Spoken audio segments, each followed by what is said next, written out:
Hello, welcome to Hampshire Cultural Trust. I'm Turle. Today we're going to look at our social history store. We have an abundance of objects that represent our everyday lives, our leisure life and how we communicate with each other, and how those objects have changed through the years. So, let's proceed into the store.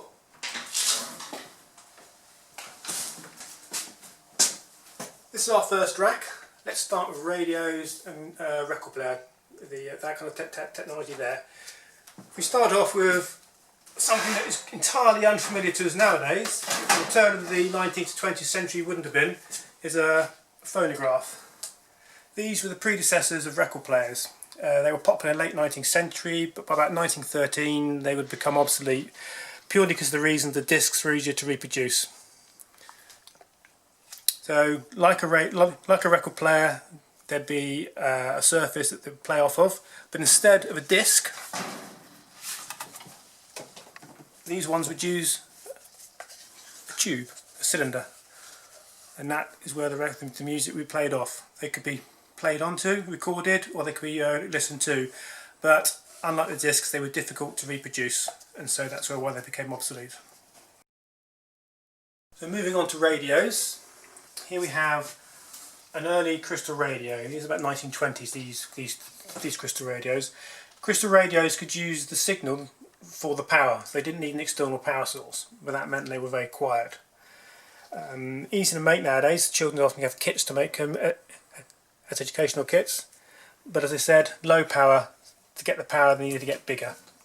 So radios then became much larger, valve radios, and they became focal points of room. People would actually sit around, like you might sit around a TV nowadays, to listen to important announcements and their favourite shows.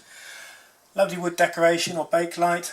30s, 40s through to the 50s, more on this side. It's a wonderful pieces of decoration as well, actually architectural featuring. With improvements in technology, radios could start getting smaller again. By the 1960s, transistor radios were popular.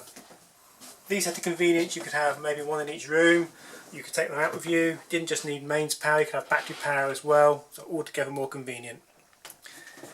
This miniaturisation obviously continued until we get like the ubiquitous Walkman. Ultimate convenience, the time, taking around your own music, your cassettes, not having to listen to the radio. This one's actually water resistant, so even better.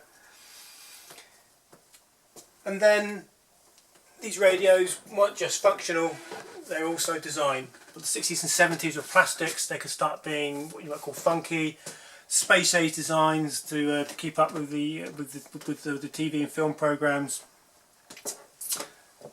Ones like these ones over here. Just general, taking them beyond the functional everyday object. Something that everyone has in their house nowadays is a TV. Let's look at some old TVs.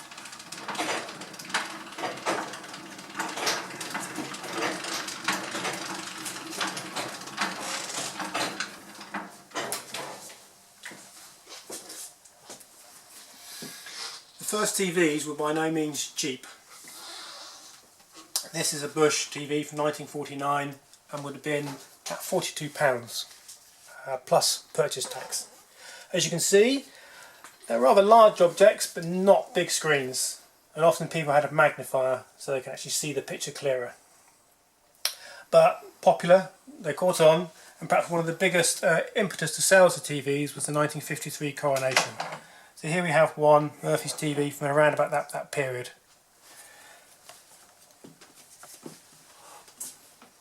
With the TV came the Radio Times, one of your TV guide, and this is one for the coronation, 1953. TVs, as they improved, got bigger, but people still wanted to keep them as a piece of furniture and not use them as a TV. They had sliding panels to actually cover up the screen when the TV wasn't on. Bigger TVs, as I said before, they were costly. Many people would actually rent their TV from like radio rentals or DER, those kind of companies that actually couldn't afford the actual expense, because the TV would be probably a month's wages for some people. Then they developed into colour as well. So here we have Sony Colour TV from the 1970s. And with improved technology, Obviously they wanted to make them smaller. Like radios, people wanted convenience. Here's an early small Casio portable TV. Probably a bit of a gimmick when they came out. I suspect the picture wasn't particularly good, but without that you wouldn't have developed into what we have today.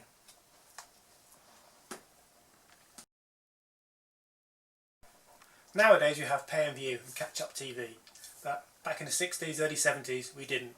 So people started buying video recorders. So this is some of the formats there were. It wasn't just one format. You had like a Betamax,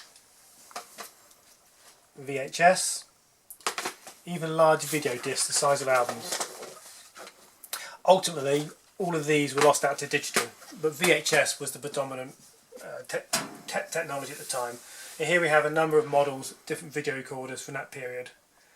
See, they again large originally to get all the features in, quite difficult to program, had to put the times in of the program.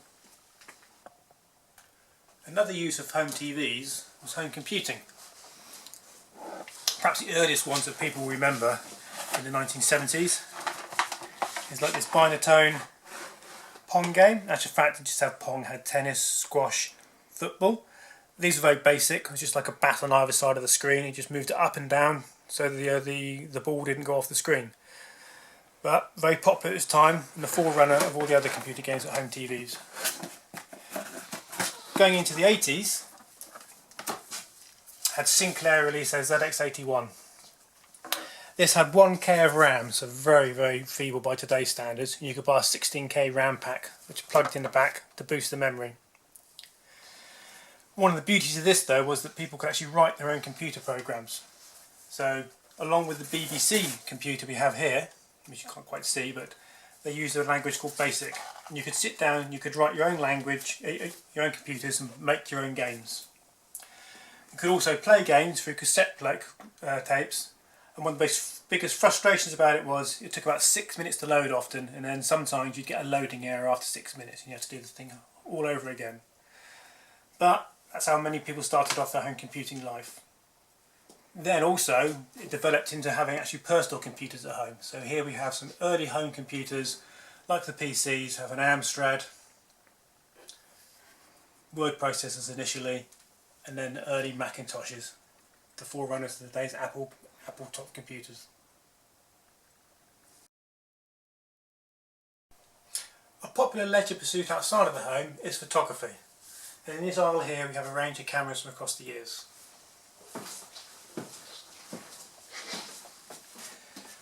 Back in the late 19th century, photography would be the realm of the professional. And here we have a glass plate camera. Had to stand on a tripod, would have had a very long exposure time. People had to keep still to have the photograph taken. It was all a very technical process. In fact, this one here relied upon glass plates which you slip in the back of the photography in the camera in a wooden box. By the 1920s, companies like Kodak were producing cameras that everyday people could use. You could take your own snapshots, you didn't need a professional photographer. You'd still have to send the film off to be developed, but at least you could take your own.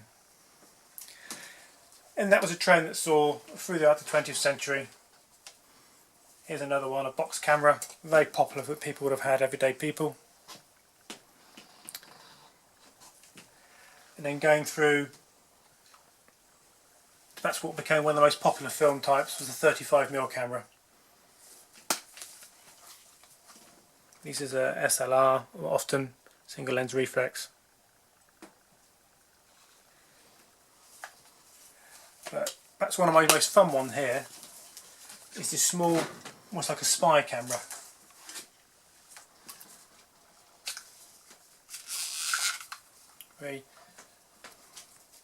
Just have a shutter open and close.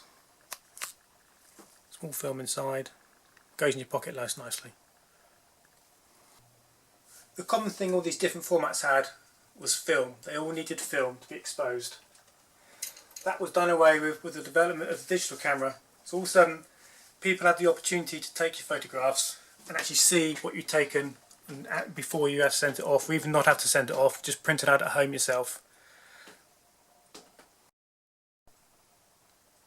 Whilst not strictly entertainment, another everyday object from the home is a telephone. These range across the years. Here we have a very early one with a separate mouthpiece and earpiece. You had to phone the operator, you wouldn't phone directly out. In fact, most people wouldn't even have one anyway. As they became more popular, they had more designs. Here we have a trim phone, very popular in people's homes in the 80s.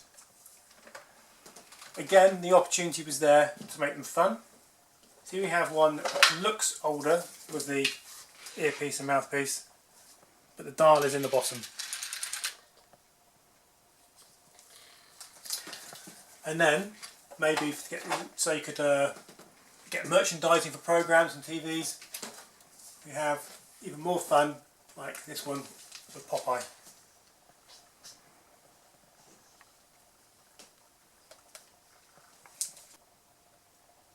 The natural progression from telephones was to make them mobile.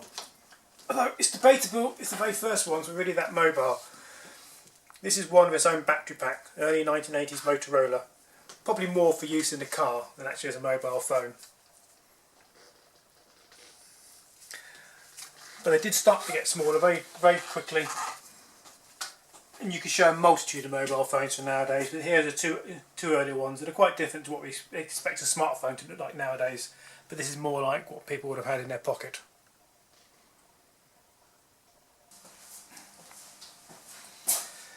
All these things here are things we've just been looking at in a store. We have a games console, camera, home computer, telephone, cassette player, video recorder, radio and a TV. We've seen how over the years these things have changed, developed, and technology has generally been able to make things smaller. One other thing that we use every day is a smartphone. And these got really small, they do a lot now. In fact, they do everything that these do here. And I know which one I'll be carrying around every day.